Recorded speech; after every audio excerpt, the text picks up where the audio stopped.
Inaalam na ng Philippine National Police Albay kung peke ang plate number na naka-imprinta sa naaksidenteng bus sa Daraga kahapon. Ito ang balita ni Jerry Galicia. Hindi na dapat bumibiyahe ang naaksidenteng Dondon bus sa Daraga Albay kahapon.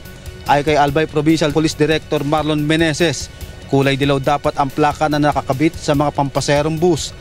Pero sa kanilang investigasyon, walang nakakabit na plaka ang bus kundi nakapinturang pula lamang ang plate number nito. Karag-karag na rin ito at luma na. Tingin ko hindi na ito dapat tumatakbo dahil kung sa ibang bansa nga junk na to eh. Lumang-luma na siya, lumang-luma na. Ay tatanong natin sa LTO kung ano ang status nito dahil dapat may plaka to na yung kulay orange. Dahil mahina ang pang-ilalim ng bus, kumalas ang muwelyo nito sa hulihan at hindi din kinaya ng preno ang palusong at palikong bahagi ng kalsada sa barangay Kimantong, Daraga Albay, kaya ito tumagilid. Nakita naman natin yung mulit natanggal eh, kaya nawalan siya ng kontrol.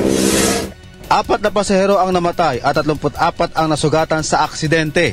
Lumabas rin sa investigasyon ng Daraga PNP na authorization permit para sa isang Kia van vehicle ang gamit na dokumento ng Dondon bus upang makapagbiyahe. Inaalam na rin ng PNP sa LTO at LTFRB kung match sa macro etching ang chassis number ng bus, kaya din ang makina nito na nakalista sa authentication permit ng bus. Samantala, isang SUV ang sumalpok sa pader ng barangay Balangibang, Polanggi, Albay kagabi. Galing Sorsogon ang SUV at patungong Maynila nang mangyari ang aksidente. Ayon sa driver ng SUV, nag-overtake siya sa tricycle na nasa kanyang unahan, ngunit nawala ng kontrol sa manibela kaya bumangga sa pader. Wala naman nasaktan sa naturang aksidente.